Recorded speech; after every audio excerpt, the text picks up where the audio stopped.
ദേഹമെങ്ങോര വസ്ത്രമൂരി ഞാൻ ആറടി മണ്ണിലാഴ്ത്തവേ,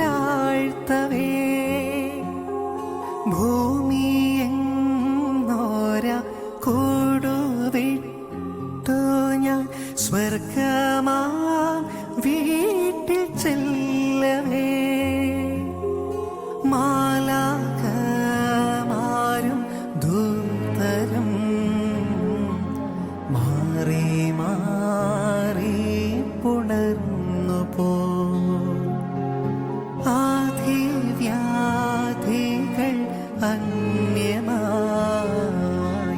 കർത്താവേ ജന്മം ധന്യമായി, പോകുന്നേ ഞാനും എൻ ഗേഹം തേടി ദൈവത്തോടു തുറങ്ങുവാൻ, എത്തുന്നേ ഞാനൻ നാഥന്റെ ചാരി പിറ്റേന്നൊപ്പമോണർന്നിടാ.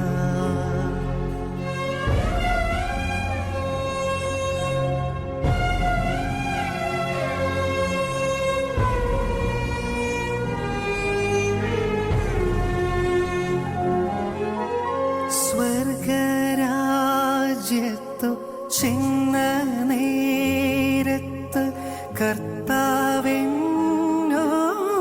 ചോദിച്ചു, സ്വന്ത ബന്ധങ്ങൾ വിട്ടു പോന്നപ്പോൾ നൊന്തു നീറിയോ നിന്മനം, ശങ്ക കൂടാതെ ചൊല്ലി ഞാൻ കർത്താവേ ഇല്ലത്തെല്ലുമേ, എത്തി ഞാനെത്തി സന്നിധേ, ഇത്ര നാൾ കാത്ത സന്നിധേ, പോകുന്നേ ഞാനും എൻ ഗേഹം തേടി ദൈവത്തോടു തുറങ്ങുവാൻ, എത്തുന്നേ ഞാനെൻ നാഥന്റെ ചാരി പിറ്റേന്നൊപ്പമോണർന്നിടാ. കരയുന്നോ നിങ്ങൾ എന്തിനായി, ഞാനൻ സ്വന്ത ദേശത്തു പോകുമ്പോൾ, കഴിയുന്നു യാത്ര ഇത്ര നാൾ കാത്ത ഭവനത്തിൽ ഞാനും ചെന്നിതാ,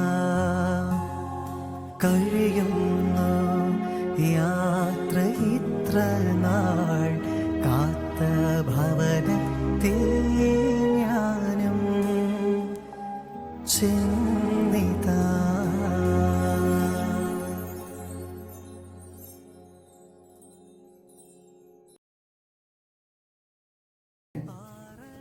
ഈശോയുടെ ധന്യനാമത്തിൽ എല്ലാവർക്കും ഒരിക്കൽ കൂടി സ്നേഹവന്ദനം. പ്രിയ സഹോദരരെ, ഒരു കാര്യം പറയണമെന്ന് എൻ്റെ മനസ്സിൽ എനിക്ക് തോന്നുന്നത് ഇതാണ്. ഈശോ പ്രചോദിപ്പിക്കുന്നത് ഞാൻ പറയുകയാണ്. നമ്മുടെ ജീവിതത്തിലേക്ക് കർത്താവ് തരുന്ന അനുഗ്രഹത്തെ ഓർത്ത് നമ്മളെപ്പോഴും കൃതജ്ഞതയുള്ളവരായിരിക്കണം. അതോടൊപ്പം നമുക്കൊരു അനുഗ്രഹം നമ്മൾ ചോദിച്ച് നിയോഗം വെച്ച് പ്രാർത്ഥിക്കുന്ന അനുഗ്രഹം ലഭിച്ചതിന് ശേഷം പഴയ ജീവിതശൈലിയിലേക്ക് മടങ്ങി പോകണമെന്നല്ല ഈശോ ആഗ്രഹിക്കുന്നത്. മറിച്ച് ഈശോയുടെ പദ്ധതി, നമ്മളുടെ ജീവിതത്തെ പറ്റി ഉള്ള പദ്ധതിയുടെ അടുത്ത തലത്തിലേക്ക് മുന്നേറണം എന്ന് കർത്താവ് ആഗ്രഹിക്കുന്നുണ്ട്.